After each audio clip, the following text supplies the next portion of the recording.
Bonjour Emmanuel. Salut Henri, comment allez-vous? Ça va? Vous avez fait bonne route? Oui, beaucoup de monde maintenant. Ça commence. Bah oui, les gens sont sur la route. Oui. Bon, alors donc nous allons bientôt arriver dans l'été, peut-être on se verra un peu moins souvent.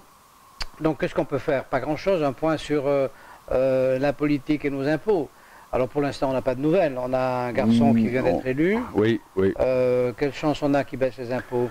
Moi je penserais peu de chance. Quelle chance on a qu'il essaie d'être plus juste avec les contrôles fiscaux? Moi je dirais peu de chance. Quelle Parce chance qu'il on... il faut quand même savoir qu'il a été ministre de l'économie, qu'il a été inspecteur, enfin, des inspecteurs des finances, bon donc il fait partie de tous ces énarques qui n'ont pas relâché la pression. C'est un énarque. Voilà, c'est un Ça, y a énarque pas quand de même. doute. Hein. Alors en plus, il a mis aussi un énarque ministre des Finances avec celui qui tourne sa veste sans arrêt, Bruno Le Maire. Hein, Ouais. qui... Est-ce qu'on est, est-ce qu'on est dans, c'est toujours dans le dilemme classique, pour changer les choses, est-ce qu'il vaut mieux les changer de l'intérieur ou est-ce qu'on ne peut les changer que de l'extérieur? Donc là on a pris l'option changement de l'intérieur, puisqu'effectivement on a élu, enfin la France a élu un garçon qui est à l'intérieur du système. Oui, complètement. Ça, donc s'il y a modification, ça serait une modification à partir de l'intérieur. Ouais. Notez que Gorbatchev, il a modifié l'URSS à partir de l'intérieur. C'est vrai. Mais tout le monde n'est pas Gorbatchev. Non. Hein? Par contre, Thatcher, Reagan, ils ont modifié le système de l'extérieur, puisqu'eux, ils arrivaient, ils n'étaient pas à l'intérieur du système. Ils faisaient pas partie de l'intelligentsia. L'allemand, je sais plus, Schroeder, il s'appelait. Schroeder, oui. Oui. Lui, il a modifié depuis l'intérieur du système. Aussi, oui. Donc il n'y a pas de règle absolue, finalement. Ouais. Nous, ce qu'on souhaiterait, c'est quoi? Ce qu'on souhaiterait, c'est que, en fait... Non, ce qu'on souhaite simplement, c'est une justice fiscale. Oui, voilà. C'est tout, c'est une justice fiscale. Qu'on remette la justice à l'intérieur, qu'on arrête d'avoir un système fiscal la justice stalinien. Oui, absolument, stalinien. Je vois que vous lisez, vous êtes en train de lire Staline. Nous, ce qu'on demande... très bon livre, on en reparlera. Ce qu'on demande simplement, c'est une justice fiscale, ça n'a rien d'extraordinaire comme demande. Ah, je suis pas sûr, je suis complètement d'accord, je suis pas sûr des mots. On ne demande pas une justice fiscale, on demande que la justice s'intéresse à la fiscalité. Parce que la justice fiscale, ça voudrait dire un fisc, un impôt juste. En fait, la justice fiscale, ça voudrait dire un impôt juste quelque part. Alors l'impôt juste, je pense que chacun voit le sien. Pas d'abus fiscaux, voilà, c'est moi ce que j'entends, c'est pas d'abus fiscaux. Et ce qui vous ennuie, et moi aussi, c'est que le fisc n'a pas de compte à rendre à la justice. Voilà, oui. Voilà. Donc on est dans une zone de non-droit. Donc ce qu'on voudrait, c'est que cette zone de non-droit cesse. On n'a pas envie d'aller croiser le fer avec tous ces gens qui veulent davantage d'impôts, machin, ça, on s'en fout. Ça, c'est un autre problème. Mais ce qui nous intéresse, c'est qu'on sorte de la zone de non-droit dans laquelle on est. De l'arbitraire. Oui, de l'arbitraire, voilà. Parce que c'est ça la vraie souffrance. Parce que la souffrance, bon, il y a la souffrance de ceux qui sont tombés accidentellement dans le problème, dans le défaut fiscal, qui n'ont pas payé parce qu'ils ont oublié. Oui, ça, c'est des choses qui arrivent. Moi, je pense qu'il faut arrêter de penser qu'il y a des tricheurs congénitaux. Il y a des gens, ils trichent pas. La plupart des gens qui trichent, c'est parce qu'ils peuvent plus payer ou parce qu'ils ont oublié. Alors le tricheur, le tricheur, faut pas qu'il triche évidemment, mais c'est une minorité comme si vous voulez les voleurs à main armée, c'est quand même rare. Hein. Les gens qui gardent le billet de 50 qu'ils trouvent par terre, il y en a. Mais les gens qui prennent un pistolet et qui demandent à quelqu'un de leur filer un billet de 50, il n'y en a pas beaucoup. Voilà. Donc, si vous voulez, c'est pareil. Au niveau du fisc, c'est pareil. Il n'y a pas beaucoup de vrais tricheurs. Par contre, effectivement, si on peut ne pas payer... Par contre, on a beaucoup d'inspecteurs des impôts avec le revolver. Oui, voilà. Et donc, non, mais ce que je veux dire, c'est que les gens qui éventuellement ne payent pas, pour une raison ou une autre, peu importe, ne méritent pas d'être projetés dans un monde de non-droit. Oui. Exactement comme les gens qui n'étaient pas communistes en URSS ne méritaient pas de finir dans les goulags. Dans les goulags, voilà. Ouais. Il y a un moment où ça ne va pas. La sanction est trop violente par rapport à la faute.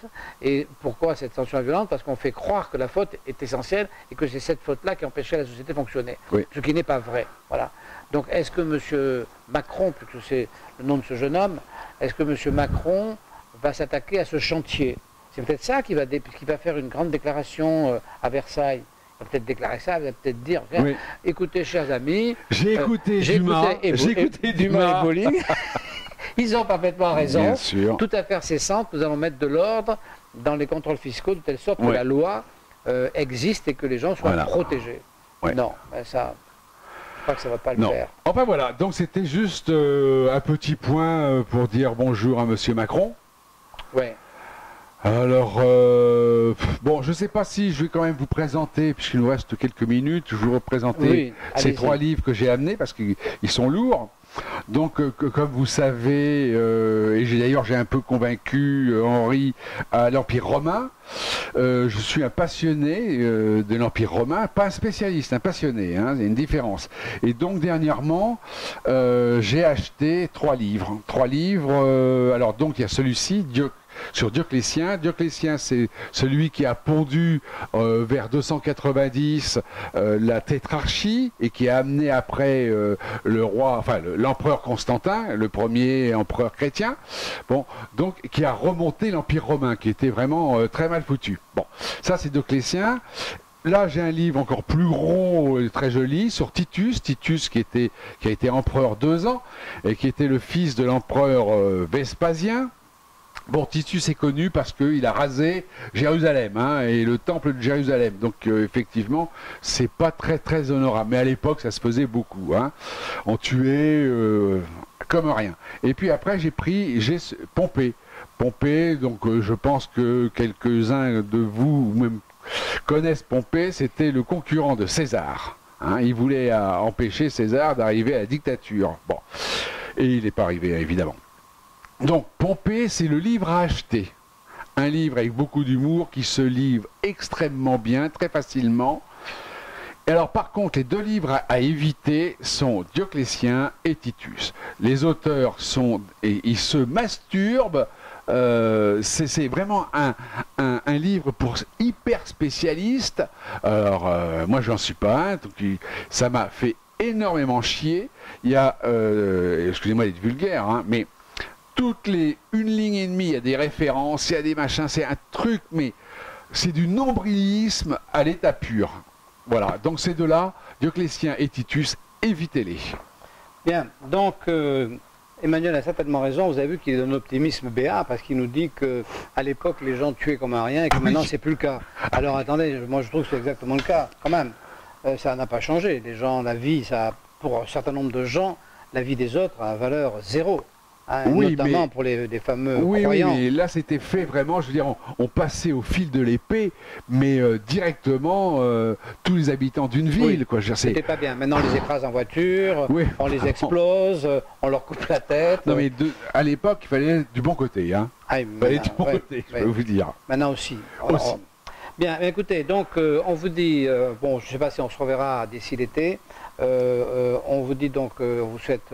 du soleil et des bonnes vacances si vous en prenez. Nous, on n'en prendra sans doute pas parce qu'on n'a pas d'argent. On n'a plus de sous, On n'a plus de sous, donc les vacances pour nous, le seul avantage pour nous de l'été, c'est qu'on n'allume pas le chauffage et que donc on fait une économie. Mais autrement, il y a longtemps que tout ça n'est plus de notre monde. Oui. Bien, et bien écoutez, à bientôt, au revoir.